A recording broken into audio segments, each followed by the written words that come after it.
जय हिंद, नमस्कार। तो कैसे हैं आप सब। मैं अभिषेक गोस्वामी स्वागत करता हूं आप सभी प्यारे विद्यार्थियों का हमारे इस यूट्यूब चैनल प्रयास इंस्टीट्यूट पर। तो दोस्तों, आप लोगों को मालूम होगा कि हम आरपीएफ एसआई को ध्यान में रखते हुए प्रैक्टिस सेट हम चला रहे हैं, जिसकी आज क्लास नंबर सेकंड है। ये प्रैक्टिस सेट नंबर 1 है। ठीक है, ये लिखा हुआ है यहाँ पर प्रैक्टिस सेट नंबर 1। इसकी आज ये क्लास नंबर सेकंड है। इसमें हमने कल क्वेश्चन नंबर 17 तक कंप्लीट किया था। आज हम 18 से लेकर 35 तक कंप्लीट करने वाले। ठीक है, तो यदि आप लोगों ने पिछली क्लास नहीं देखी हो तो फटाफट जाइएगा और पिछली क्लास को देखिए। ठीक है, तो आइए स्टार्ट करते हैं क्वेश्चन नंबर 18 से, है ना। और ये जो है वो आरपीएफ एसआई को ध्यान में रखकर हमने स्टार्ट किया है। ठीक है, तो सभी बच्चे फटाफट से वीडियो को लाइक कर देंगे, अपने दोस्तों में शेयर करें और चैनल को सब्सक्राइब भी करें यदि आप हमारे इस यूट्यूब चैनल पर नए हैं। चलिए आइए स्टार्ट करते हैं। Question number 18। अच्छा देखिए, ये तो अपन ने कर लिया था, 1 2 3, हाँ ये कर लिया था। कहाँ से करना है अपने को? 18 से करना है। क्वेश्चन नंबर 17 तक अपन कंप्लीट कर चुके थे। ठीक है, ये लीजिए, तो ये है अपना क्वेश्चन नंबर 18। यहाँ से जो है हमारा स्टार्ट होना था। ठीक है, तो देखिए क्या दिया है इसमें कि 60 किलोमीटर की दूरी तय करने में अर्जुन रोहित से 2 घंटे अधिक समय लेता है। यदि अर्जुन अपनी चाल को दोगुना कर ले, ठीक है, अर्जुन अपनी चाल को दोगुना कर ले, वह रोहित से 1 घंटा कम समय लेगा। अर्जुन की आरंभिक चाल ज्ञात कीजिए। यहाँ पर आपको जो है वो अर्जुन की आरंभिक चाल बतानी है। चलिए बताइए तो फटाफट इस क्वेश्चन का आंसर क्या होने वाला है। ठीक है, और ये जो क्वेश्चन है वो आपकी तैयारी को सुनिश्चित करेंगे कि आप किस प्रकार से और किस हिसाब से आपकी तैयारी कर रहे हैं। ठीक है, तो देखिए 60 किलोमीटर पर आवर की दूरी तय करने के लिए अर्जुन रोहित से 2 घंटे अधिक समय लेता है। देखिए आपको मैं यहाँ पर कुछ बेसिक बातें बता देना चाहता हूँ कि एक फॉर्मूला होता है हमारे पास, चाल बराबर दूरी बटे समय। चाल बराबर दूरी बटे समय। ठीक है, इसे इंग्लिश में क्या कहते हैं अपन? इसे इंग्लिश में कहते हैं स्पीड। क्या कहते हैं मेरे भाई? इसे इंग्लिश इंग्लिश में स्पीड कहते हैं।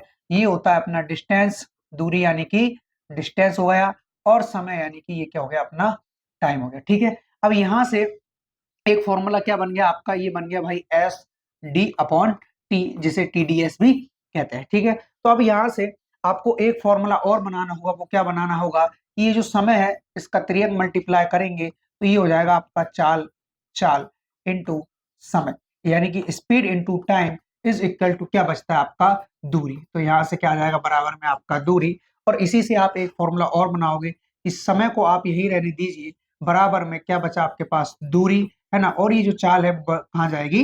बटे में जाएगी, यानी कि बराबर के बाद जाएगी तो ये हो जाएगी बटे में। ठीक है, तो यहाँ से हमें 3 फॉर्मूले नजर आते हैं। एक ये रहा मेरे भाई आपका कौन सा? चाल बराबर दूरी बटे समय। दूसरा है अपना चाल इंटू समय बराबर दूरी। तीसरा समय बराबर दूरी बटे चाल। ठीक है, ये 3 फॉर्मूले मैंने आपको लिखवा दी है।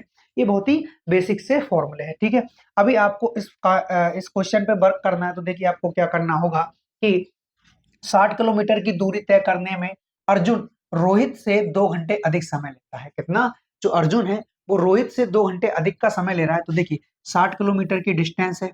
ठीक है, अब इसको किसने? अर्जुन रोहित से 2 घंटे अधिक का समय ले रहा है, यानी कि जो अर्जुन है वो रोहित से 2 घंटे अधिक समय ले रहा है। 2 घंटे अधिक समय ले रहा है, यानी कि अर्जुन रोहित से, अर्जुन जो है वो रोहित से 2 घंटे अधिक का समय ले रहा है। यानी कि अर्जुन की चाल x किलोमीटर पर आवर होगी। ये हम मान के चल रहे हैं कि भाई जो अर्जुन होगा वो x किलोमीटर पर आवर की चाल से चल रहा होगा। ठीक है, x किलोमीटर पर आवर की चाल से चल रहा होगा। और अर्जुन के बाद है रोहित।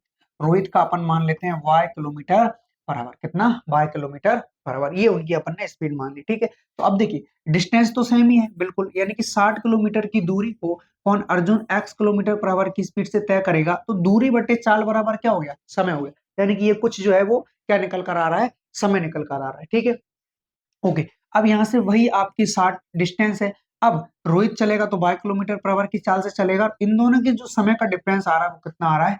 2 घंटे आ रहा है, 2 आवर्स आ रहा है। ये लिखने की जरूरत नहीं है, इसे आप समीकरण 1 नाम दे सकते हैं। क्लियर है सभी को? चलिए अभी दूसरे की अगर हम बात करें तो दूसरा क्या बोला है कि यदि अर्जुन अपनी चाल को दोगुना कर ले, अर्जुन जो है वो अपनी चाल को दोगुना कर ले, तो देखिए अर्जुन ने अगर उसकी चाल को दोगुना किया तो 60, ठीक है, ये हो जाएगा आपका 2x। ठीक है, तो अब वह रोहित से 1 घंटा कम समय लेता। अच्छा, रोहित से 1 घंटा कम समय ले रहा है, तो पहले आप रोहित को रखोगे। किसको? रोहित को, क्योंकि जिसका समय ज्यादा लग रहा है उसको अपन पहले रखेंगे। ठीक है, तो रोहित वाई की चाल से चलेगा। ठीक, वही 60 किलोमीटर की दूरी को अब 2x की चाल से चलेगा। कौन? अर्जुन।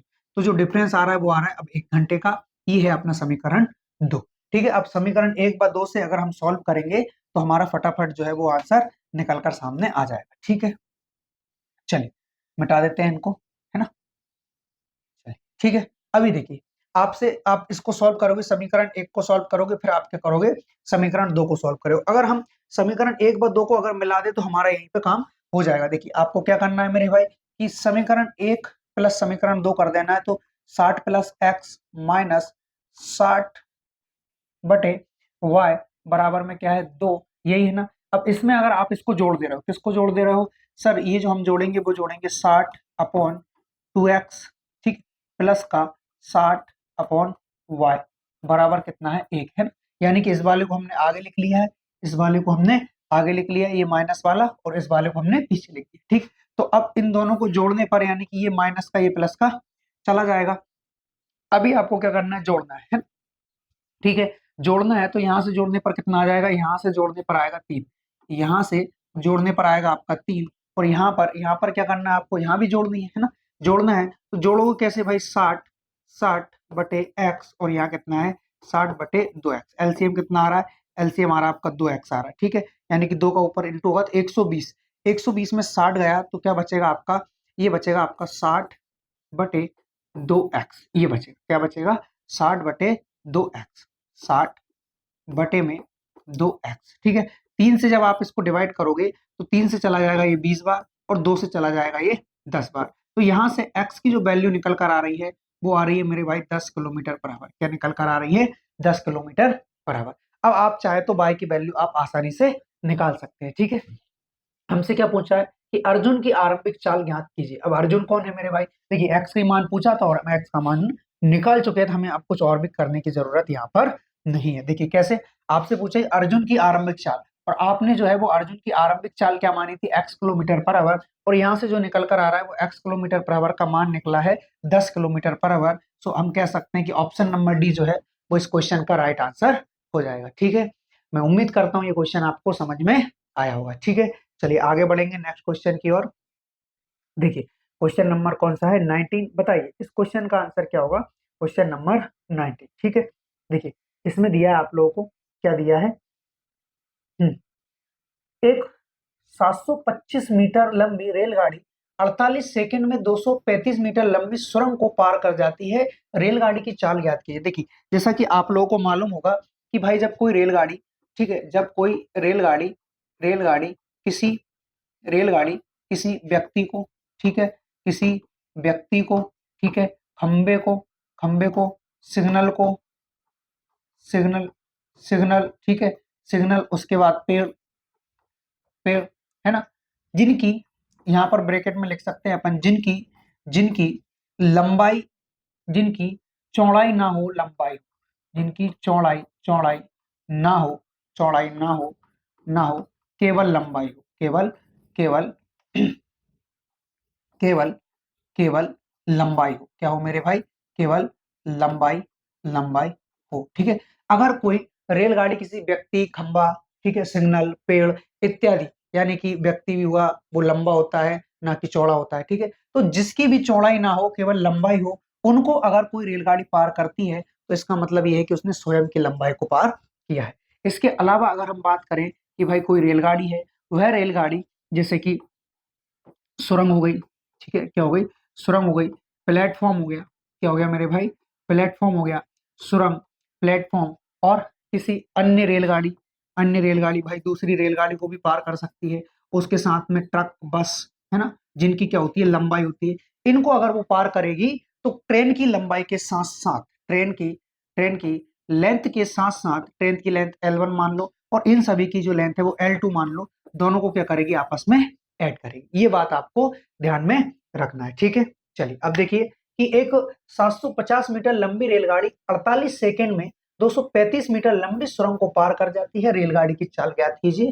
आपसे किलोमीटर पर आवर में पूछा गया। देखिए तो यहाँ पर रेलगाड़ी की स्वयं की जो चाल है वो कितनी है मेरे भाई?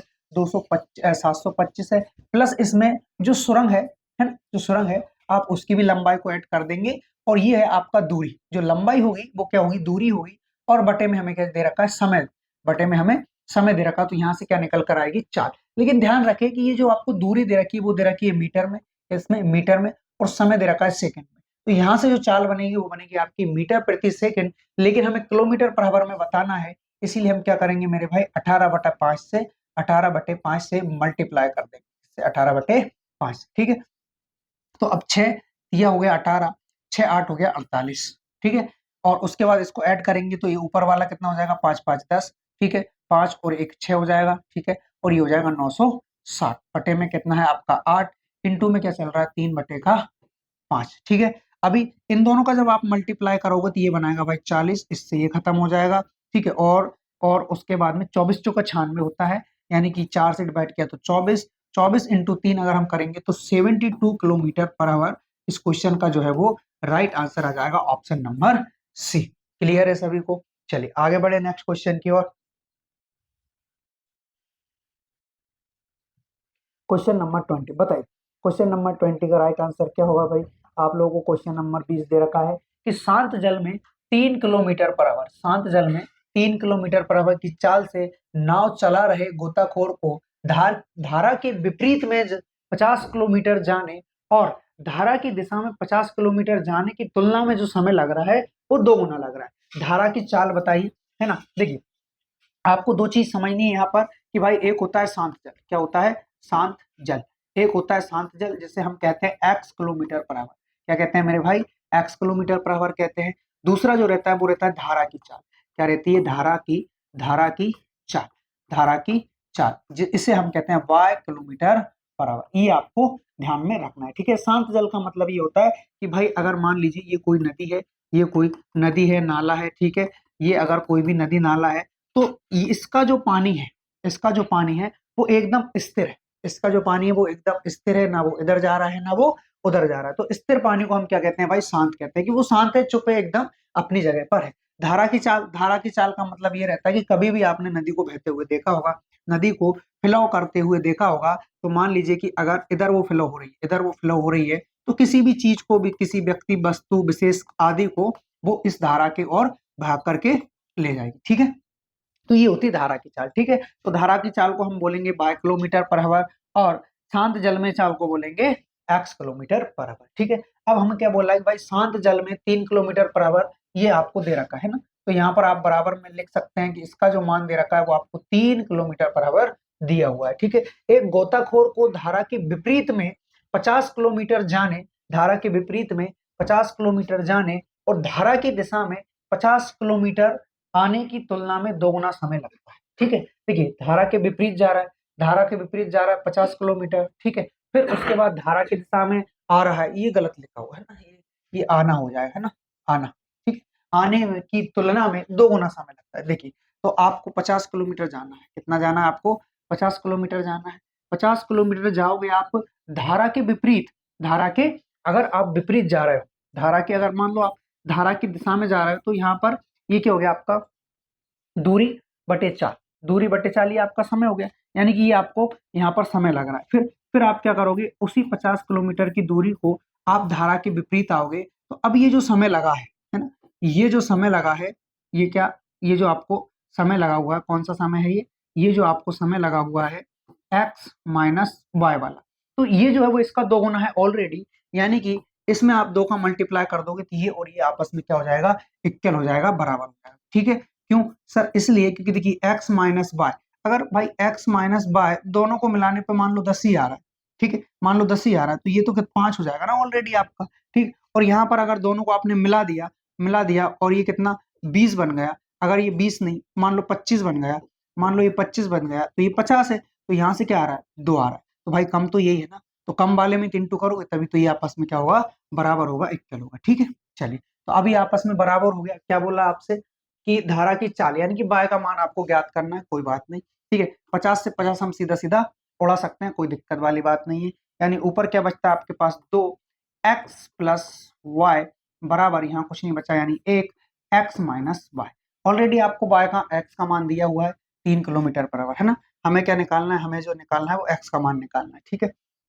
तो यहाँ से 3x मल्टीप्लाई करोगे तो ठीक है, ये हो जाएगा आपका 2x हो जाएगा माइनस का 2y। क्यों? क्योंकि ये 2 है वो 3x गुणा करके x y में गुणा करेगा, और ये क्या हो जाएगा बराबर में आपका x प्लस का y, ठीक है। यहाँ से आप x का मान रख सकते हो, या फिर एक काम करो, इस जो x है x को इधर ले आओ।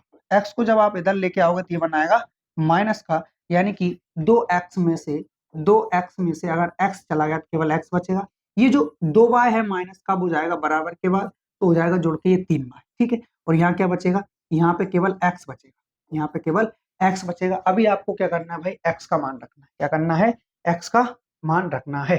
तो x का मान कितना है, 3 किलोमीटर पर आवर, ठीक है। तो यहाँ पर जैसे ही आपने x का मान रखा तो आपका बन गया 3 बराबर 3y, 3 से 3 खत्म, यानी y का जो मान आया है वो क्या आया, 1 किलोमीटर पर आवर, यानी कि 1 किलोमीटर पर आवर इस क्वेश्चन का राइट आंसर हो जाएगा, ठीक है। चलिए, है ना। तो इस क्वेश्चन का जो राइट आंसर है वो है 1 किलोमीटर पर आवर, ठीक। चलिए आगे बढ़ेंगे नेक्स्ट क्वेश्चन की ओर। क्वेश्चन नंबर कौन सा, 21। ये आपके जो क्वेश्चन है ना, ये क्वेश्चन किसका है, समबाहु त्रिभुज, समबाहु त्रिभुज।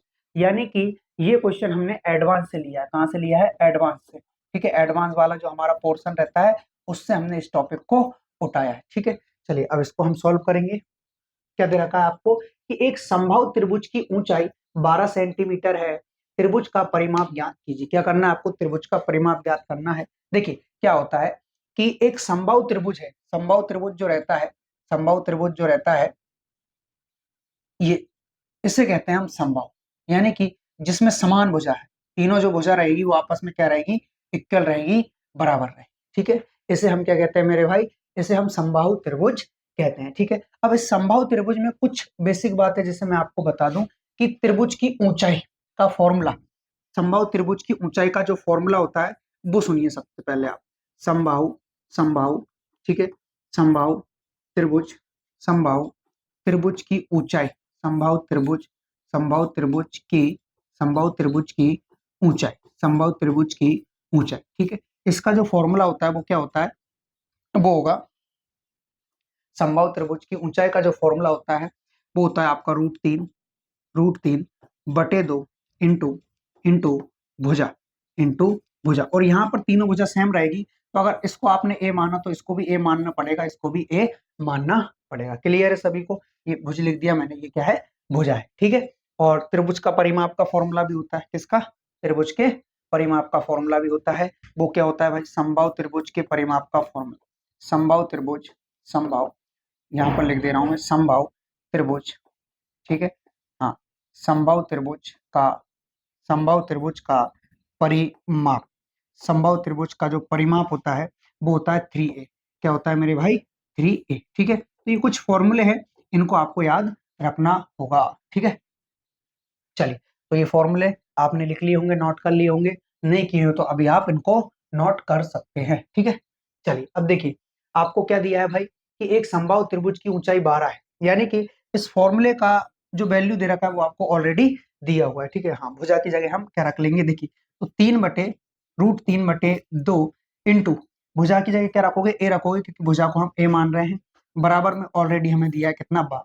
ये दो इधर जाके त्रिया गुणा करेगा तो हमारे पास बचेगा √3a बराबर 12 दूना 24, ठीक है।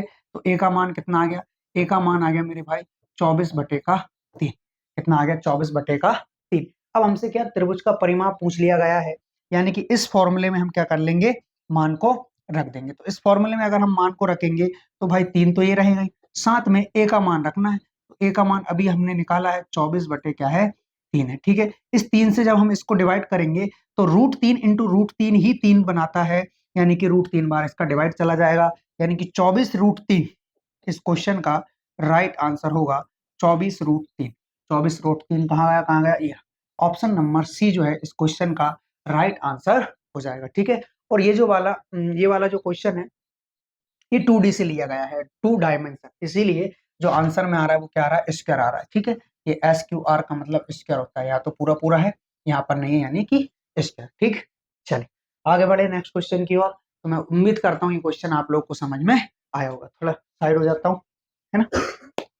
चलिए, ठीक, ओके।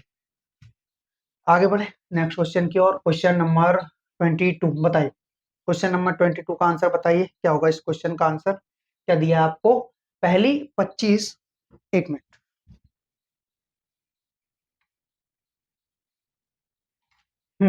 पहली 25 विषम संख्याओं का योगफल क्या होगा। पहली 25 विषम संख्याओं का आपसे योगफल पूछा गया है। देखिए सबसे पहले ये वाला जो टॉपिक है, ये वाला जो टॉपिक है वो किससे लिया गया है? औसत एवरेज से लिया गया है। ठीक है, 25 विषम संख्याओं का औसत का फॉर्मूला मालूम है क्या किसी को? विषम संख्याओं के औसत का फॉर्मूला देखिए मैं लिखवाता हूँ। विषम संख्याओं संख्याओं के विषम संख्याओं के औसत का औसत विषम संख्याओं का औसत विषम संख्याओं का औसत। ठीक है, विषम संख्याओं का कितनी विषम संख्या, तो यहाँ पर आप n मान सकते हैं, है ना, n मान सकते हैं। n विषम संख्याओं का औसत, यहाँ पर विषम संख्या संख्याओं, ठीक, विषम संख्या विषम संख्याओं का जो औसत का फॉर्मूला होता है वो n ही होता है। क्या होता है मेरे भाई? n ही होता है। ठीक है, अगर हमें योग निकालना है तो योग क्या होता है? देखिए औसत औसत जो बनता है, ठीक है, औसत इंटू औसत इंटू क्या करेंगे? संख्या। औसत इंटू संख्या करेंगे, औसत इंटू संख्या करेंगे, तब हमें योग मिलेगा। क्या मिलेगा मेरे भाई? योग मिलेगा। ठीक है, क्या मिलेगा? योग मिलेगा। ठीक है, तो अभी देखिए औसत क्या आ रहा है? औसत तो ऑलरेडी एन ही आ रहा है ना। औसत तो जो है वो ऑलरेडी एन ही आ रहा है, लेकिन संख्या कितनी है सर? संख्या भी यहाँ पर एन ही। तो जितना औसत आ रहा है उतनी ही संख्या है, यानी योग निकालने के लिए क्या करेंगे? औसत इंटू संख्या करेंगे, यानी एन स्क्वायर। तो यहाँ पर योग निकालने के लिए डायरेक्ट फॉर्मूला क्या होगा कि एन विषम संख्याओं का अगर हमें औसत निकालना, सॉरी योग निकालना है, तो उसके लिए फॉर्मूला बनता है n इंटू एन, यानी कि n का स्क्वायर। ठीक, तो यहाँ पर आपको 25 विषम संख्या दे रखी है, यानी कि n का जो आपको मान दे रखा है वो दे रखा है 25, यानी कि 25 इंटू 25 क्या हो जाएगा आपका? 25 का स्क्वायर 625। तो इस प्रकार इस क्वेश्चन का जो राइट आंसर होगा वो होगा ऑप्शन नंबर बी। ठीक है, 625 इस क्वेश्चन का राइट आंसर हो जाएगा। ठीक है, क्लियर है सभी को? हाँ, यहाँ विषम की जगह अगर सम होता तो, विषम की जगह अगर मान लो सम संख्या की बात होती तो फिर यहाँ पर जो फॉर्मूला हो जाता वो हो जाता n+1, और योग निकालना होता तो इंटू n। ठीक, चलिए आगे बढ़ेंगे फटाफट क्वेश्चन नंबर 23 की ओर। बताइए इस क्वेश्चन का जो है वो राइट आंसर क्या होगा कि भाई त्रिभुज एबीसी में भुजा बी और भुजा सी के समद्विभाजक त्रिभुज के अंदर बिंदु P प्रतिच्छेदित करते हैं। यदि यदि त्रिभुज पीबीसी 128 डिग्री है तो त्रिभुज ए का मान ज्ञात कीजिए। बहुत ही सरल क्वेश्चन है, आप लोगों ने अगर थ्योरी पढ़ी होगी तो इस क्वेश्चन को चुटकियों में बना दोगे। चलिए देखिए क्या है, एबीसी एक त्रिभुज है। ओके, कौन सा त्रिभुज है ये नहीं दिया गया, कोई बात नहीं। तो भाई एबीसी को आप क्या करिए? एक त्रिभुज के रूप में बना लीजिए। तो एबीसी आपने क्या किया? एक त्रिभुज बना लिया। तो यहाँ पर मैं नाम दे देता हूँ ए, यहाँ पर नाम दे देता हूँ बी, यहाँ पर नाम सी दे देता हूँ। चलो अच्छा नहीं बना, दोबारा बनाते हैं। Practice make man perfect. चलिए ओके, ठीक है, तो इसको नाम दे देंगे भाई ए। ठीक है, इसको जो नाम देंगे वो बी, इसको नाम देंगे सी। ये है आपका ए। ठीक है, तीनों आपने नाम दे दिए। अब आपसे बोला है कि भाई बिंदु सॉरी यानी कि बी और सी के समद्विभाजक त्रिभुज के अंदर बिंदु पी प्रतिच्छेदित करता है। देखिए कहां से जाएगा आपका? बी से जाएगा और आपका सी से जाएगा, है ना। बी के बीच में जाएगा एकदम, समद्विभाजक मतलब समान द्विभाज करता है, मतलब बी को समान द्विभाजित करता है। ऐसे ही कहा गया, ऐसे ही यहाँ से सी से जाएगा, सी से जाएगा और सी से जाएगा और इधर जाकर के मिल, सी से जाएगा और है जो इधर आकर के मिल जाएगा, यानी कि ए। इस प्रकार का आपका जो है वो डायग्राम सामने निकल कर आएगा। अरे यार क्या हो गया, चलो ये थोड़ा सा बड़ा बना लेते हैं ताकि दिक्कत ना आए। ये ठीक है, तो ये है आपका ए, है ना, ये है आपका बी, ये सी, है ना। तो बी और सी के जस्ट बीच में से निकलेगा, जस्ट बीच में से निकलेगा और यहाँ प्रतिच्छेदित करेगा। कहाँ पर? यहाँ पर प्रतिच्छेदित करेगा। और इसको नाम क्या देना है? इसको पी नाम देना है। इसको क्या नाम देना है मेरे भाई? इसको जो नाम देना है वो पी देना है। ठीक है, चलिए, है ना। अब आपसे बोला है कि यदि पी बी ये रहा, है ना, पी ये रहा, सी ये रहा, इसका जो मान है वो कितना है 128 डिग्री। 128 डिग्री हो तो ए का मान ज्ञात कीजिए, यानी कि इसका मान ज्ञात करना है आपको इसका। देखिए एक प्रॉपर्टी होती है, वो प्रॉपर्टी क्या होती है मैं बता देता हूँ आपको, है ना। देखिए तो वो प्रॉपर्टी क्या होता है, वो नियम क्या होता है, मैं आपको यहाँ पे समझा दे रहा हूँ कि अगर कोई इस प्रकार का त्रिभुज बने, अगर कोई इस प्रकार का त्रिभुज बने और उसके अंदर यानी कि बी और सी उसके आधार को समद्विभाजित करते हुए, उसके आधार को समद्विभाजित करते हुए बीच में से एक लाइन जाकर के इसका आधा, इसका हाफ अगर यहाँ पर बनकर आ रहा है, तो जो ऊपर आएगा वो इसका जस्ट आधा होगा, इसका जस्ट आधा होगा। यानी ये अगर 128 है तो यहाँ पर क्या होगा, यहाँ पर होगा P/2, ये P/2 बिंदु P/2। तो P क्या है 128 बटे क्या करोगे 2, यानी कि ये हो जाएगा आपका 64। क्या हो जाएगा, क्या बात कर रहे हो, 64 सही नहीं। हम्म,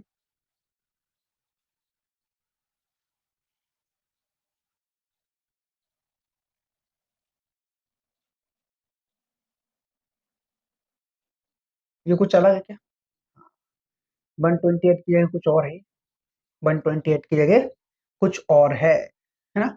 लेकिन बस आप लोगों को क्या याद रखना है, इसका जस्ट आधा याद रखना है। तो यहाँ पर ये थोड़ा सा मिस्टेक हुआ है, ये 128 नहीं है, ये 128 नहीं है, ये 138 है। कितना है 138 डिग्री, ठीक है। तो 138 डिग्री है, तो ये क्या आंसर आएगा यहाँ पर मेरे भाई, यहाँ पर जो आंसर आएगा, एक मिनट, 138 डिग्री, ठीक है।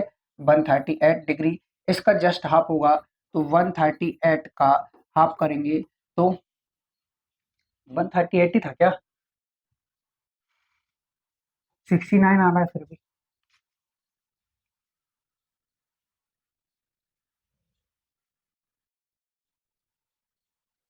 64। हम्म, चेक करें, चलो कर लेंगे, ठीक है, इसको अपन कर लेंगे, इसको चेक कर लेंगे, है ना। लेकिन बस आपको क्या याद रखना है प्रॉपर्टी को, कि भाई यहाँ पर जो होता है वो इसका क्या होता है, आधा होता है, हाफ होता है, ठीक है। ओके, तो ये जो शायद है वो अपने सारे के सारे ऑप्शन मिस्टेक, ये ऑप्शन, ठीक। चलो कोई नहीं, है ना। बाकी क्वेश्चन नंबर 23 को देखेंगे अपन, आगे बढ़ते हैं नेक्स्ट क्वेश्चन की ओर। क्वेश्चन नंबर 24, देखिए क्या दिया है आपको, यदि प्रेक्षणों 14, 22, 16, 24, 12, 8, 4, 18, 12, 10 में से प्रत्येक में 10 की वृद्धि कर दी जाए तो इनका नया माध्य क्या होगा। देखिए माध्य हो या औसत, बात एक ही है, सारे प्रेक्षणों का योग करना है और जितने भी प्रेक्षण है उनसे क्या करना है, भाग करना है, ठीक है। तो हमें क्या दिया है, देखिए 14, ठीक है, 14 और 22, ये कितना हो जाएगा आपका 16, 26 हो जाएगा, 26 और 36 हो जाएगा, कितना हो जाएगा 36।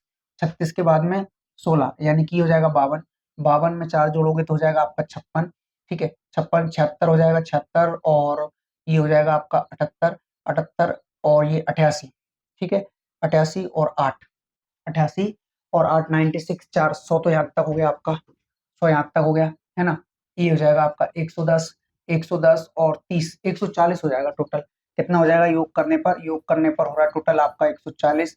संख्या कितनी है भाई, फ्रैक्शन कितने हैं, 1 2 3 4 5 6 7 8 9 10, टोटल फ्रैक्शन जो है वो कितने हैं, 10 है, ठीक है। तो यहाँ से इनका जो औसत निकल कर आ रहा है वो क्या निकल कर आ रहा है मेरे भाई, 14 निकल कर आ रहा है ना। लेकिन आपसे आगे बोला गया है कि यदि प्रत्येक में 10 की वृद्धि कर दी जाए तो नया माध्य क्या होगा। ये तो पुराना माध्य है, पुराना पुराना माध्य, पुराना माध्य।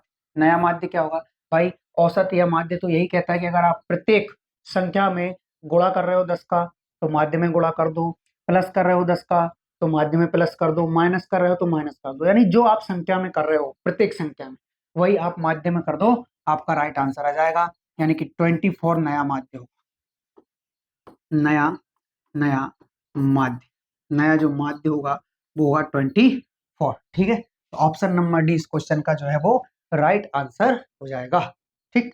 चलिए आगे बढ़ेंगे भाई नेक्स्ट क्वेश्चन की ओर। क्वेश्चन नंबर कौन सा हो जाएगा, 25, बताइए क्वेश्चन नंबर 25 का राइट आंसर क्या होगा। किसी छात्र समूह में लड़कियों की संख्या लड़कों की संख्या की 3/4 है, यदि लड़कियों की संख्या का 2/3 भाग और लड़कों की संख्या का आधा भाग आम का रस पसंद करते हैं तो लड़कियों और लड़कों की कुल संख्या का कितना भाग आम का रस, हाँ ठीक है, कितना, ये रहा कितना है ना, कितना भाग आम का रस पसंद करता है। बहुत ही बढ़िया। देखिए, किसी छात्र समूह में लड़कियों की संख्या लड़कों की संख्या की 3/4 है। लड़कियों की संख्या देखिए, गर्ल्स गर्ल्स और बॉयज, गर्ल्स और बॉयज, ठीक है। तो लड़कियों की संख्या लड़कों की संख्या की 3/4, लड़कों की संख्या की 3/4 है, यानी कि लड़कों की संख्या की 3/4 है, यानी कि बॉयज अगर 4 होंगे तो गर्ल्स कितनी होंगी, 3 होंगी। ये इनका क्या हो गया, ये इनका जो है वो रेशियो बन चुका है, ठीक है। यदि लड़कियों की संख्या का 2/3 भाग, लड़कियों की संख्या का 2/3 भाग, 2/3 भाग, यानी कि लड़कियों की संख्या का 2/3 भाग, ठीक है, वह लड़कों की संख्या का आधा भाग, यानी कि आधा यानी 1/2 भाग आम का रस पसंद करते हैं, तो लड़कियों और लड़कों की कुल संख्या का कितना भाग, कुल संख्या क्या हो जाएगी भाई, 3 पहले गर्ल्स थी, बॉयज 4 थे, यानी कि टोटल कितने थे, 7 थे, टोटल कितने थे, 7 थे, ठीक है। अब इसमें से इसका 2/3 यानी 2 हो गया, ठीक है, इसका कितना, आधा, यानी कि ये भी कितना हो गया, 2 हो गया, तो 2 और 2 4, यानी कि 4/7 भाग जो है वो आम का रस पसंद करते हैं, ठीक है। तो 7 में से 4 लोग ऐसे हैं जो आम का रस पसंद करते हैं, और नहीं पसंद करने वाले कितने हैं, 3/7, लेकिन हमसे पसंद करने वाले पूछे थे, तो ऑप्शन नंबर जो बी है वो हमारा राइट आंसर हो जाएगा, ठीक। चलिए नेक्स्ट क्वेश्चन, क्वेश्चन नंबर 26, ये है आपका ट्रिगोमेट्रीज। देखिए, ट्रिगोमेट्री से है ये क्वेश्चन। क्या दिया है, टेन थीटा, ये जीरो नहीं है मेरे भाई, tan theta, tan theta, theta theta, ये सब जो है वो किसमें है, थीटा में, ठीक है, हाँ इसमें है थीटा।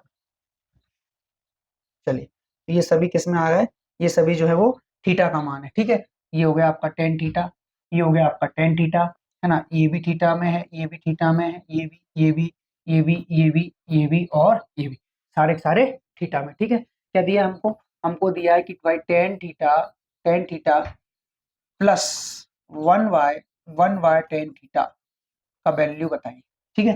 देखिए, आपको मालूम होगा कि टेन थीटा का जो मान होता है, टेन थीटा का जो मान होता है वो होता है साइन बटे कोस, क्या होता है, साइन थीटा बटे कोस थीटा, साइन थीटा बटे कोस थीटा, ठीक है। तो इसका मान हम रखेंगे, ये इसका मान होता है, मान रखने पर, मान रखने पर, ठीक है। ये सब लिखने की जरूरत नहीं है, लेकिन लिख देता हूँ, ठीक है।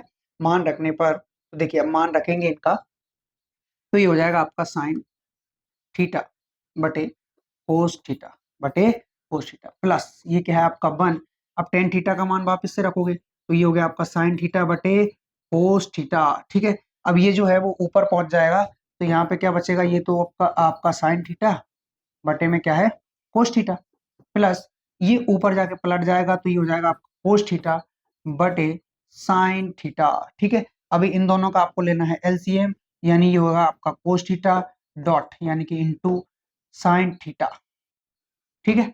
अब कोस थीटा चला गया, यानी साइन थीटा बचा, इस साइन थीटा का साइन थीटा में इंटू होगा, यानी कि sine square theta, plus sign से साइन चला गया, कोस बचा, कोस का कोस में इंटू, यानी कि कोस स्क्वायर थीटा, ठीक है। और एक प्रॉपर्टी होती है भाई, क्या होती है, कि sine square theta plus cos square theta आ जाए तो उसका मान 1 होता है, उसका मान क्या होता है, 1 होता है, यानी कि यहाँ से जो है हम इस पूरे का मान जो रखेंगे वो क्या रखेंगे, 1 रखेंगे, ठीक है, ओके।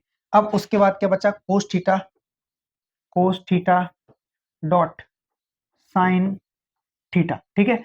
अब देखिए क्या करेंगे, ये जो 1 है इसको हम 1 × 1 भी लिख सकते हैं, तो इस 1/, के साथ में लिख लीजिए आप कोस को, यानी कि 1/कोस थीटा लिख लिया, डॉट यानी इंटू, फिर 1 में साइन थीटा, अलग अलग करके लिख लीजिए, ठीक है। तो अब इसका मान क्या होगा, 1/कोस थीटा क्या होता है, 1/कोस थीटा होता है सेक थीटा, क्या होता है, सेक थीटा, और साइन थीटा होता है कोसेक थीटा, कोसेक थीटा, ठीक है। तो सेक थीटा कोस थीटा आ गया, ये रहा, ये जो है वो आपके इस क्वेश्चन का राइट आंसर हो जाएगा, यानी कि ऑप्शन नंबर डी, ठीक है। चलिए आगे बढ़े, क्वेश्चन नंबर 27, क्वेश्चन नंबर 27, 7। बताइए इसका आंसर क्या होगा। फिर कुछ क्वेश्चंस और बचेंगे हमारे इस प्रैक्टिस सेट्स के। दो त्रिभुजों के आधारों का अनुपात 4:5 है और उनके क्षेत्रफलों का अनुपात 8:15 है। इनकी संगत ऊंचाइयां बताइए। संगत ऊंचाइयां, अगर मैं डायरेक्ट बात करूं संगत ऊंचाइयों की, तो आपको कुछ नहीं करना है। 4 दूनी 8, 5 तिया 15, 2:3, बात खत्म। देखिए कैसे कि दो त्रिभुजों के आधारों का अनुपात दे रखा है आपको, ठीक है, और उनके क्षेत्रफलों का अनुपात भी दे रखा है। देखिए क्षेत्रफल क्या होता है, क्षेत्रफल होता है 1/2 आधार इंटू ऊंचाई, आधार इंटू ऊंचाई, आधार इंटू ऊंचाई ऊंचाई, ठीक है। तो दो क्षेत्रफल है ना, दो क्षेत्रफल है भाई, दो त्रिभुज है तो उनका दो क्षेत्रफल है। मान लीजिए ये पहले वाला है, अच्छा फिर दूसरे वाला क्या है, दूसरे वाले का भी भाई तो रहेगा तो वही, ठीक है, इंटू इंटू ऊंचाई यानी कि हाइट, ठीक है। अब आप क्या कर सकते हो, इसको फर्स्ट फर्स्ट नाम दे सकते हो, इसको सेकंड सेकंड, इतना ही कर सकते हो, है ना। तो इनका रेशियो आपको ऑलरेडी दे रखा है 8:15, 8:15, ठीक है। अब भाई कॉमन चीजें कट जाती हैं, है ना। अब आधार यानी कि इसको आप बी फर्स्ट, है ना, इसको आप B2 लिख सकते हो, इनटू में ये H1 H2 लिख दो, हाइट 1 हाइट सेकंड। ऑलरेडी आपको दे रखा है कितना, 8/15, ठीक है। रेशियो का मतलब तो वही होता है। अच्छा आधारों का भी दे रखा है, यानी यहाँ भी आप क्या करोगे भाई, यहाँ भी आप 4/5 लिख दोगे, 4/5। 4 से डिवाइड किया आपने 2 बार, 5 से डिवाइड किया आपने 3 बार, यानी कि H1 रेशियो H2 क्या निकला, 2:3, 2:3, यानी ऑप्शन नंबर ए जो है वो आपका क्या हो जाएगा, राइट आंसर हो जाएगा, है ना, है ना। कितने हलवे क्वेश्चन है। चलिए नेक्स्ट क्वेश्चन, क्वेश्चन नंबर 28। बताइए कि 8 सेंटीमीटर त्रिज्या वाले एक वृत्त के अंदर उसकी परिधि को स्पर्श करते हुए बनाए गए एक वर्ग का क्षेत्रफल ज्ञात कीजिए। क्या बात है, आरआरबी जेई 2019 का शिफ्ट 1 का पेपर है भाई, 23 तारीख का। क्या बात है। देखिए 8 सेंटीमीटर त्रिज्या वाले एक वृत्त के अंदर उसकी परिधि को स्पर्श करते हुए, देखिए एक वृत्त तो नहीं बना, लेकिन कोशिश यही रहेगी कि इसको बना दिया जाए। ये लीजिए ये वृत्त बन गया और 8 सेंटीमीटर त्रिज्या, 8 सेंटीमीटर त्रिज्या, यानी कि यहां से यहां तक की जो डिस्टेंस होगी, दूरी होगी, वो क्या होगी, वो आर होगी, यानी कि त्रिज्या होगी। और त्रिज्या कितनी है, त्रिज्या बताई गई है 8 सेंटीमीटर, 8 सेंटीमीटर, ठीक है। अगर सर हम यहाँ से यहाँ तक की बात करें कि भाई यहाँ से यहाँ तक 8 सेंटीमीटर है, तो ये यहाँ से यहाँ तक भी 8 ही होगी, बिल्कुल होगी भाई, है ना। तो टोटल यहाँ से लेके यहाँ तक कितनी हो गई, 16 सेंटीमीटर, कितनी हो गई टोटल, 16 सेंटीमीटर, ठीक है। यानी कि ये वाली जो सीधी तक लाइन है, सीधी तक लाइन है वो क्या है, वो है आपकी 16 सेंटीमीटर, ठीक है। तो उसकी परिधि को स्पर्श करते हुए एक वर्ग बनाया गया, वर्ग का क्षेत्रफल ज्ञात कीजिए, वर्ग का क्षेत्रफल ज्ञात कीजिए। तो वर्ग का क्षेत्रफल ज्ञात करना है आपको, ठीक है। अब इसकी परिधि से स्पर्श करवाना है, इसकी परिधि से स्पर्श करवाना है, ठीक है। इसको आप मिटा दीजिए, है ना, इनकी अब नीड नहीं है, जरूरत नहीं है, ठीक है। जब होगी तो हम लिख लेंगे, ठीक है। बस इतना हमें याद रखना है कि भाई ये जो है वो 16 सेंटीमीटर है, कितना है, 16 सेंटीमीटर, है ना। अब इनकी क्या है, परिधि को स्पर्श कराते हुए एक वर्ग बनाया गया। अच्छा मतलब ये इनकी परिधि है, इनको अगर आप स्पर्श कर रहे हो, इनको आप अगर स्पर्श कर रहे हो तो एक वर्ग बनेगा। अच्छा वर्ग कैसा, ये बना सकते हैं ना, ये ये ठीक है, ये और ये थोड़ा सा इधर ज्यादा निकल गया, है ना, लो मिटा देता हूं। ये तो बन ही गया है ना, ये वाला कहाँ चला जा रहा है, ये ठीक है।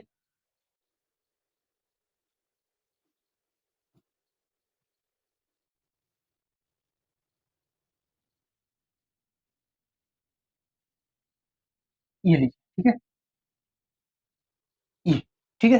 तो अब इसको स्पर्श करते हुए क्या बन गया, एक वर्ग बन गया, यानी कि ये जो वर्ग बना है ना। अब वर्ग में जो है वो चार भुजाएं सेम होती है, ए मान लेते हैं हम, ठीक है। लेकिन ये क्या है, ये वर्ग का विकर्ण है, ये क्या बना है, ये वर्ग का विकर्ण है। और वर्ग के विकर्ण का जो फॉर्मूला होता है वो क्या होता है मालूम है क्या किसी को, वो होता है भाई √2 इंटू ए। क्या होता है? वर्ग के विकर्ण का वर्ग के विकर्ण का विकर्ण वर्ग का विकर्ण। तो भाई जो वर्ग का विकर्ण होता है वो क्या होता है? √2 इंटू ए। ठीक है, बस। तो अब √2 इंटू ए वर्ग का विकर्ण तो आपको दे रखा है भाई 16 सेंटीमीटर है ना। ये कितना हो जाएगा? √2 इंटू ए। यानी यदि आपको ए का मान चाहिए तो ए का मान क्या हो जाएगा? 16/√2। 16/√2 ये किसका मान हो गया? ये ए का मान हो गया। ठीक है, अब आपको क्या वर्ग का क्षेत्रफल निकालना है। वर्ग का आपको क्षेत्रफल निकालना है। तो क्षेत्रफल के लिए तो अगर आपको मालूम है तो क्षेत्रफल का फॉर्मूला क्या होता है? भुजा का स्क्वायर। वर्ग का एरिया क्या होगा भाई? वर्ग का जो एरिया होगा, क्षेत्रफल होगा, वो क्या होगा? भुजा का स्क्वायर यानी ए का स्क्वायर। ए का मान कितना है? 16/√2। एन का करना है आपको स्क्वायर। 16 का जैसे आप स्क्वायर करोगे ये हो जाएगा आपका 256। कितना हो जाएगा? 256। और जैसे आपने √2 का स्क्वायर किया तो रूट से रूट खत्म, बटे में 2 से डिवाइड किया तो 2 दूनी 4, 2 8 16, 128 सेंटीमीटर। यानी कि ऑप्शन नंबर बी क्या हो जाएगा? Right answer. अच्छा, सेंटीमीटर स्क्वायर लगेगा सभी में। ठीक है, हाँ, तो ऑप्शन नंबर बी क्या हो जाएगा? इस क्वेश्चन का राइट आंसर हो जाएगा। ठीक है, आगे बढ़ेंगे। क्वेश्चन नंबर 29 देखेंगे। भाई क्वेश्चन नंबर 29 में क्या है? किसी आयताकार पार्क की लंबाई और चौड़ाई का अनुपात 7:3 है। इसका लंबाई और चौड़ाई यानी कि लेंथ और ब्रेथ दोनों दे रखा है आपको 7:3। ठीक है, पार्क का परिमाप जो आपको दे रखा है पैरामीटर है ना, वो कितना दे रखा है आपको? 21,000 मीटर। ठीक है, ये मीटर में। तो पार्क की लंबाई चौड़ाई में अंतर, डिफरेंस है ना। डिफरेंस देख लीजिए, 4 के रेशियो में है, बस इससे काम चला लेंगे हम, है ना। ओके, देखिए जो आयत का परिमाप होता है मेरे भाई, आयत का परिमाप होता है वो क्या होता है? सर जो आयत का परिमाप होगा उसका फॉर्मूला होता है, देखिए मैं बताता हूँ आपको। आयत का परिमाप होता है 2 लंबाई चौड़ाई। ठीक है, आयत है कि आयत क्या है? आयत ही है ना। तो 2 a इंटू बी हो जाएगा भाई, a प्लस बी हो जाएगा। 2 a प्लस बी, 2a+b ये होगा। ठीक है, आयत का परिमाप यही होगा। ठीक है, तो अब यहाँ पर ये चीजें रेशियो में है तो आप x से मल्टीप्लाई करके इनको वैल्यू बना लीजिए, वेरिएबल बना लीजिए। ठीक है, 2a का मान रखा आपने 7x, b का मान कितना रखा आपने? 3x। ठीक है, अब बराबर में आपको आयत का परिमाप चाहिए क्योंकि ऑलरेडी दे रखा है आपको 21,000। ठीक है, अब यहाँ से ये कितना हो जाएगा? ये हो जाएगा 2 इंटू में 7 3 10, 10x बराबर ये हो जाएगा। ठीक है, 21,000। जीरो से जीरो खत्म, 2 से अगर हम डिवाइड करेंगे तो x का मान क्या आएगा? x का मान आएगा, ये आ जाएगा आपका 1050। क्या आ जाएगा? 1050। ठीक है, ओके। क्या पूछा आपसे? इनका अंतर, जो अंतर है वो 4 के रेशियो में है, यानी कि सीधा सीधा सा 4x का डिफरेंस है ना। और x का मान आपको क्या मालूम? x का मान मालूम है ना आपको? जी सर, ये है, यानी कि 4 से मल्टीप्लाई करिए तो ये हो जाएगा आपका 20 और 4 यानी कि 4200 मीटर। 4200 मीटर। इस क्वेश्चन का राइट आंसर होगा ऑप्शन नंबर ए। ठीक, चलिए, क्लियर है सभी को? आगे बढ़ते हैं फटाफट। खींच के वीडियो को लाइक कर दीजिए और अपने दोस्तों में शेयर भी कर दीजिए। बहुत ही अच्छे मोस्ट प्रीवियस ईयर क्वेश्चन जिनके आने की संभावना पूरी पूरी रहती है वही आपको यहाँ पर कराया जा रहा है। तो फटाफट वीडियो को लाइक कर दीजिए। किसी घन का अभ्यंतर विकर्ण 8√3 है सेंटीमीटर है तो इसका आयतन बताइए। बहुत ही इजी क्वेश्चन है। देखिए क्या है कि आपको विकर्ण दे रखा है घन का घन का विकर्ण घन का विकर्ण। और घन के विकर्ण का जो फॉर्मूला होता है, घन के विकर्ण घन का विकर्ण, तो घन के विकर्ण का जो फॉर्मूला होता है वो होता है √3 × a³। √3 × a √3 × a क्या होता है? √3 × a³ तो आयतन का होता है ना। √3 × a। ठीक, अब घन का विकर्ण वहां आपको दे रखा है भाई 8√3। क्या दे रखा है? 8√3। और यहाँ से √3 × a, ये आपको ये फॉर्मूला है और वहां पर आपको दिया गया है कि विकर्ण कितना है भाई 8√3। ठीक है, √3 से √3 चला जाएगा तो आपको भुजा का मान पता चल जाएगा कि भाई भुजा का मान जो है वो कितना है 8। ठीक है, अब आपको आयतन चाहिए, घन का आयतन। तो घन के आयतन का जो फॉर्मूला होता है, घन का आयतन, आयतन जो होता है घन का आयतन वो होता है भुजा का क्यूब यानी कि ए का क्यूब। और ए का मान कितना है 8। 8 का जैसे ही आप क्यूब करोगे तो क्या आएगा भाई 512 मीटर में है कि सेंटीमीटर में, सेंटीमीटर में है तो centimetre cube. Option number C जो है वो इस क्वेश्चन का राइट आंसर हो जाएगा। ठीक, चलिए वेरी गुड, क्वेश्चन नंबर 30 तक कंप्लीट कर चुके हैं भाई। आ जाइए 31 पर। हाँ बहुत ही बढ़िया। देखिए क्या है, यदि एक घन की प्रत्येक भुजा की लंबाई 2 गुनी कर दी जाए तो इनका आयतन, घन का आयतन अभी पढ़ा था आप लोगों ने, घन का आयतन बताइए भाई, घन का आयतन क्या होता है? घन का आयतन, तो घन का आयतन का फॉर्मूला होता है गुरुजी ए का क्यूब, ए का क्यूब। यानी सीधी सी बात यह है कि जो भी भुजा होगी उसका 3 बार करना होगा। तो पहले अगर हम घन की भुजा 1 मान लेते हैं तो भाई 1 × 1 × 1, इस हिसाब से हमारा आयतन 1 ही आना चाहिए। लेकिन जैसे ही हमने घन की भुजा 2 मानी, 2 × 2 × 2 करना पड़ा क्योंकि फॉर्मूला है स्क्वायर। ठीक है, यहाँ से क्या निकला 8, यानी ये इसका कितना गुना है सर 8 गुना है। तो सीधा सीधा सा ऑप्शन नंबर सी जो है वो आपका राइट आंसर बन जाएगा कि 8 गुना इस क्वेश्चन का आंसर होगा। ठीक, चलिए आगे बढ़ते हैं, बढ़ जाइए आगे। और बताइए क्या आंसर होगा भाई इस क्वेश्चन का। देखिए एक घनाभ का पृष्ठीय क्षेत्रफल कितना है 1372 वर्ग सेंटीमीटर है। इसकी विमा यानी भुजा 4:2:1 के अनुपात में है। लंबाई ज्ञात कीजिए। देखिए पृष्ठीय क्षेत्रफल, घनाभ का जो पृष्ठीय क्षेत्रफल होता है, घनाभ का पृष्ठीय क्षेत्रफल, पृष्ठीय क्षेत्रफल जो होता है उसका फॉर्मूला क्या होता है? उसका फॉर्मूला होता है 2 लंबाई इंटू चौड़ाई, चौड़ाई इंटू ऊंचाई, और ऊंचाई इंटू लंबाई, ये होता है। ठीक है, तो अब ये आपको ऑलरेडी दे रखा है। अच्छा, इसका मान आपको ऑलरेडी दे रखा है, कितना दे रखा है 1372। ठीक है, कुछ नहीं करना है आपको, ये जो इनकी विमाएं दे रखी है, इनकी विमा क्या दे रखी है भाई 4:2:1, इनसे सभी में एक्स से मल्टीप्लाई कर दीजिए, एक्स से गुणा कर दीजिए, मल्टीप्लाई कर दीजिए 4x, ठीक है 2x/1x या फिर x, है ना। इससे फायदा ये होगा कि ये वैल्यू बन जाएगी। ठीक है, तो यहाँ से 2, ठीक 4x और लंबाई, ठीक है ये क्या है इनकी विमाएं देखिए, इसको अपन लंबाई ले रहे हैं, इसको अपन चौड़ाई ले रहे हैं और इसको अपन ऊंचाई ले रहे हैं। ठीक है, हाँ तो यहाँ से एल का मान हो जाएगा आपका 4x, एल का जो मान है वो हो जाएगा आपका 4x इंटू वृत्त कितना है 2x plus 2x into x, ठीक है इंटू, अच्छा प्लस यहाँ प्लस आएगा x इंटू 4x, बस, है ना। और बराबर में क्या दे रखा है आपको? बराबर में दे रखा है 1372। ठीक है, अब यहाँ से देखिए, यहाँ से आप सॉल्व करोगे तो ये तो कितना हो जाएगा 1372 है ही, ये तो आपका जो है वो 1372 चल ही रहा है।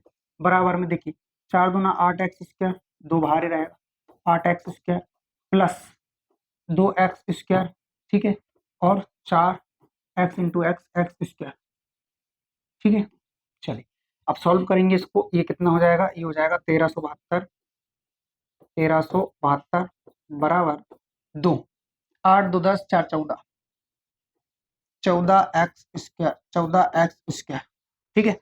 डिवाइड कर लीजिए, डिवाइड करोगे 6 बार, ठीक है 8 16, 8 बार और 6 बार बराबर 14x², 2 से काट लीजिए 7x², 2 से काटिए 3 4 3, अब 7 से आपको मालूम है 49 बार चला जाएगा, है ना, क्योंकि ये 7 का क्यूब बनता है। क्या बनता है? 7 का क्यूब। तो 49 बराबर किसके? x² के। ठीक है, x² का मान 49 है तो सीधा सीधा x का जो मान है वो आ जाएगा 7। क्या आ जाएगा? x का मान आ जाएगा यहाँ से 7। आपको क्या बताना है? लंबाई 7 चौक 28 हो जाएगी, तो हो जाएगी 4 इंटू एक्स का मान कितना निकला अभी 7, यानी कि 28 सेंटीमीटर स्क्वायर। कहाँ है? अच्छा लंबाई अकेली पूछिए ना, तो स्क्वायर नहीं आएगा, सेंटीमीटर। ठीक, चलिए आई होप ये क्वेश्चन आपको समझ में आया होगा। आगे बढ़ते हैं भाई। 33 की ओर। देखिए क्या दिया है, निम्न में से कौन सी संख्या 9 से विभाज्य नहीं है। नहीं है, 9 से विभाज्य वाली संख्या ऐसी बताइए जो 9 से विभाज्य ना हो, जो 9 से विभाज्य ना हो। तो 9 से विभाज्य 9, ये कितना हो जाएगा, 4 4 8 1 9, ये 9 से विभाज्य। कि 9 का विभाजकता का नियम मैंने कल ही बताया था आप लोगों को कि भाई संख्या के अंकों का योग यदि 9 से विभाज्य है तो वह पूरी की पूरी संख्या 9 से विभाजित हो जाएगी। ठीक, 7 2 9, ठीक है, 8 3 11 और 18 ये भी चला जाएगा, 3 3 6, ठीक है, और 6 5 11 2 13 5 18 ये भी चला गया, 9 चला गया, ठीक है। उसके बाद में 5 3 8 8 और 4 12 ये नहीं जाएगा, है ना। यानी कि ऑप्शन नंबर डी आपका सही हो जाएगा भाई, ऑप्शन नंबर डी आपका सही होगा, ठीक है। क्योंकि आपसे क्या पूछा है, नहीं है, नहीं है मतलब ये वाला नहीं है, ठीक। क्वेश्चन नंबर 34 यानी सेकंड लास्ट क्वेश्चन क्या दे रखा है आपको, 19 इंटू 19 अगर 361 होता है, 19 अगर 19 इंटू 19 अगर 361 होता है, यानी कि इसमें ऐसा क्या किया गया है कि ये क्या बन गया, 361 बन गया, है ना। यानी कि 19 इंटू 19 किया होगा तभी तो 361 बना है, मतलब सीधा सा कहने का मतलब ये है कि इंटू हुआ है, तो अब आप इनका भी इंटू करिए। तो सुनिए, देखिए क्या है, इसका इंटू करना है आपको मेरे भाई, 190 इंटू 0.0019, इसका इंटू करना है ना। देखिए एक पॉइंट हटाया आपने, पॉइंट हटाने के बाद 2 और 2 4 जीरो लग गए, क्यों, क्योंकि 1 2 3 4 अंक थे, ठीक है, अच्छी बात है। एक से एक चली गई, चली गई। अब 19 इंटू 19 अगर आप करते हो 361 आता है, लेकिन बटे में जो 3 जीरो है वो भी क्या करेगी, जब इससे भाग करेगी तो 3 अंक बाद दशमलव लगेगा, 1 2 3, यानी कि 0.36 0.361 कहाँ गया, ये रहा। ऑप्शन नंबर बी जो है वो इस क्वेश्चन का राइट आंसर हो जाएगा, ठीक है। चलिए, मैं उम्मीद करता हूँ ये क्वेश्चन आप लोगों को समझ में आया होगा। अब एक लास्ट क्वेश्चन और कर लेते हैं भाई, है ना, फिर हम हमारी क्लास को विराम देंगे और प्रैक्टिस सेट्स को भी विराम देंगे, ठीक है। देखिए क्या दे रखा है इसमें, एक शहर की 62% जनसंख्या शिक्षित है, ठीक है। यदि शहर में अशिक्षित लोगों की संख्या 24,567 है तो शिक्षित लोगों की संख्या क्या है। बहुत ही बढ़िया, देखिए 62% शिक्षित है ना, एजुकेटेड है, एजुकेटेड। तो कोई भी चीज अपने आप में जो होती है वो 100% होती है। अगर 62% शिक्षित हैं तो 100 में से 62 को कम करिए, भाई 100 में से आप 62 को कम करोगे 38%, 38% जो है वो अशिक्षित है, नॉट एजुकेटेड, नॉट एजुकेटेड, है ना, ठीक है। अब ये परसेंटेज में 38 है, यहाँ पर कितना दे रखा है, 24,567, 24,567, ठीक है। डिवाइड करोगे आप तो डिवाइड 19 से करिए, तो यहाँ से आपको 2% का मान मिलेगा, 2% का मान मिलेगा, तो भाई 19 एकम 19 बचा 5, ठीक है, 19 दूनी 38, 19 की 57, ठीक है, 19 एकम 19 बचा 5, ठीक है, 19 दूना 38, यानी कि 55 में से आपने 38 तो कम कर लिया, 7 17 बचा, यानी 176 हो गया, 19 नमा की 171, ठीक है, 171, 19 नमा की कितना हो गया, 171 हो गया। अब 171 अगर हो गया तो 19 की 57, मतलब 193 बार चला गया, कितनी बार, 193 बार, ठीक है। हाँ, अब क्या बचता है, 2 बचता है, लेकिन आपसे क्या पूछे, शिक्षित लोगों की संख्या। आप सुनो, शिक्षित लोगों की संख्या पूछिए ना आपसे, यानी 62% का मान बताना है आपको, किसका, 62% का। तो सबसे पहले आप 1% का मान निकालिए, 193 बटे क्या हो जाएगा, 2, लेकिन आपको 62% का मान निकालना है तो दोनों साइड 62% से क्या करना होगा, इंटू 62 से कर दीजिए, परसेंट तो लगा हुआ है, ठीक है। इससे इसको डिवाइड किया, कितनी बार चला गया, 31 बार चला गया, 31 का इसमें मल्टीप्लाई करेंगे तो हमारा राइट आंसर आ जाएगा। ठीक है, हमारा राइट आंसर क्या होगा, ये होगा हमारा 3 तिरका 9, 3 नाम 27, 3 और 2 5, यानी कि यहाँ से हो जाएगा अपना 3 और 9 और 9 कितना हो जाएगा 18, ठीक है, 8 और 1 कितना हो जाएगा 9, ये होगा आपका ये तो आ ही नहीं रहा यार, एक मिनट एक मिनट एक मिनट एक मिनट, हाँ 193, 193 इंटू 31, 193 इंटू 31, ठीक है। तो यहाँ से 3 9 1 तो आ गया, ठीक। 3 3 9, 3 नाम 27, 3 और 2 5, 3 9 9 18, 7 1 8 1 9 59। ये तो बहुत कम आ रहा है। एक मिनट, थोड़ा सा भी यहाँ पर हो सकता है, यहाँ पे मिस्टेक हो गई हो, जरा इसको एक बार और रीचेक करेंगे अपन यहाँ से। ओके। ठीक है, यहाँ तक तो ठीक है ना। रेशियो में कन्वर्ट करना चाहो तो कर लो, ठीक है। कि भाई 62% अगर शिक्षित है तो अशिक्षित कितने होंगे, नॉट एजुकेटेड कितने होंगे, है ना। ये एजुकेटेड है, ये नॉट एजुकेटेड है, ठीक है। ओके, रेशियो अगर इनका बनाएंगे सब कुछ खत्म होकर ये बनेगा 31% और ये बनेगा आपका 19%। परसेंट भी हटा तो कोई मतलब का नहीं, है ना। 19 31 बचेगा। अब आपसे बोला है कि अशिक्षित लोगों की संख्या 24,567 है, यानी कि 19 अशिक्षित हैं रेशियो में, तो ये जो है वो 500 इसके 67 के बराबर है, ठीक है। इससे अगर आप इसको डिवाइड करोगे तो एक रेशियो का मान क्या आएगा, 19 से कम 19, 20 4 24 5 5 बचेगा, ठीक है। 19 दूना 38। अब 55 में से अगर 38 को हम कम करेंगे तो 7 ये बचा, ठीक है। और यहाँ पर एक 100, अब कितना, 176 हो गया, जबकि हमें पता 19 नमा के 171 होता है, 19 नमा के 171 होता है। तो 171 अगर इसमें से चला गया तो 19 दिया 57, 193 आ रहा है। इसमें आप किसका 3 1 का इंटू कर लीजिए।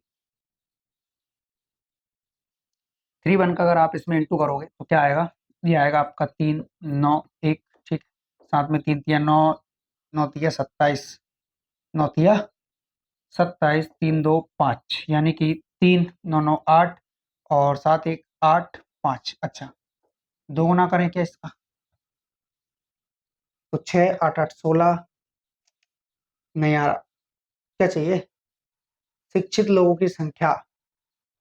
अच्छा, एक मिनट, 100% का मान क्या होगा,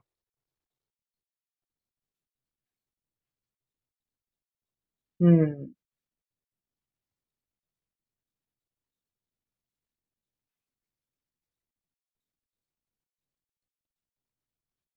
यहाँ पर जो है 58।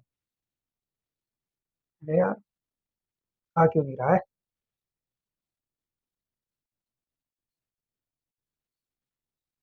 शिक्षित है, यदि शहर में अशिक्षित लोगों की संख्या इतनी है ना, अशिक्षित लोगों की संख्या इतनी है, तो शिक्षित लोगों की संख्या क्या होगी,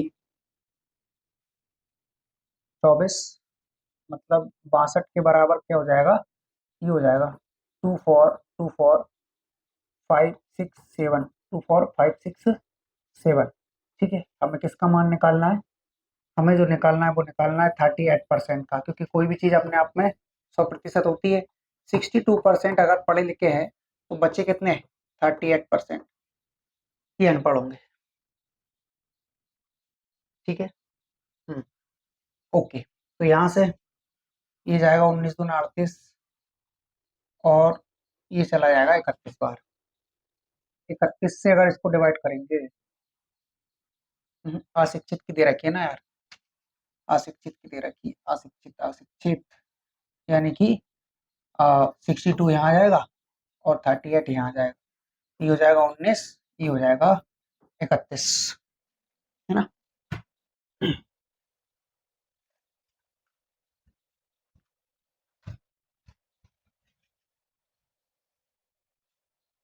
हम्म, अभी इसमें भाग करते हैं जरा, क्या है, 24, 567 डिवाइड बाय 19 इंटू 31, ठीक है। ऑप्शन नंबर डी आ गया, 19 एकम 19, 19 दूना 38, ठीक है। 19 दूनी 38, 19 नमा की 171, 19 तिया 57, ठीक है। इंटू करेंगे किससे, 31 से, तो 31 से फिर 9 27 हासिल 2, बाकी 36 36 और 38, ठीक है। 3 9 9 18, है ना। और उसके बाद में 10 0 4, ये आ गया। मिस्टेक हो रही थी मल्टीप्लाई करने में, किसमें, मल्टीप्लाई करने में, उसके लिए सॉरी। चलिए, ठीक है। तो ये जो है वो हमने प्रैक्टिस सेट, पहला पहला प्रैक्टिस सेट जो है वो कंप्लीट कर लिया है, ठीक है। चलिए, एक जो क्वेश्चन फंसा हुआ था अपना, जरा उस पर और थोड़ा सा दिमाग लगाएंगे, कौन सा था वो।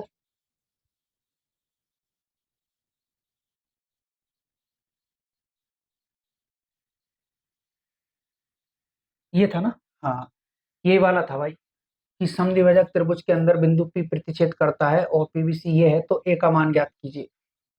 ए का मान ज्ञात कीजिए, तो इसका हाफ ही होगा यार लगभग, यार मेरे अकॉर्डिंग तो अगर देखा जाए तो, है ना। तो कहीं ना कहीं 64 इसमें अटैच होगा। एक मिनट वेट करते हैं जरा, अगर मिले कहीं मैच हो जाए तो।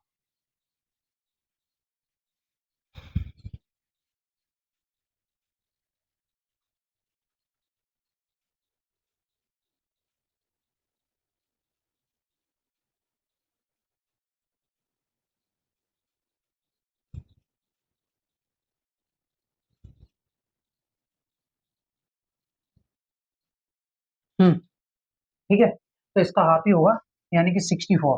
ठीक है, इसका जो हाफ होगा वो क्या होगा, 64। ठीक है, ये वाला था। तो इसका जो हाफ होगा वही होगा कितना, 64 डिग्री, है ना। तो इनमें से कहीं भी किसी एक की जगह आपका कर लेना, 64 डिग्री कर लेना। बाकी जो मेथड थी, थ्योरी थी, वो यही थी कि आपको क्या करना होगा, इसका हाफ करना होगा। ठीक है, चलिए। तो आज की जो हमारी क्लास थी, यानी कि प्रैक्टिस सेट नंबर 1, ये हमारा समाप्त होता है। ठीक है, बस आप सभी विद्यार्थी अच्छे से मेहनत करते रहिए, प्रैक्टिस सेट लगाते रहिए। ठीक है, तो आरपीएफ एसआई बहुत ही नज़दीक है, 2 दिसंबर से लेकर 5 तक उसके एग्जाम है ना। तो उसके लिए हम प्रॉपर रेगुलर हम प्रैक्टिस सेट लेकर आएंगे, जितने भी हमसे कंप्लीट हो सकते हैं। इसी प्रकार के क्वेश्चन रहेंगे उसमें, मिक्सअप क्वेश्चन। ठीक है, तो आप सभी इन क्वेश्चंस को लगाते रहें। ठीक है, बाकी वीडियो को लाइक करें, चैनल को सब्सक्राइब करें और अपने दोस्तों में शेयर करें। जय हिंद, धन्यवाद। मिलते हैं कल अगले क्वेश्चंस के साथ, यानी कि अगले प्रैक्टिस के साथ। जय हिंद, जय भारत।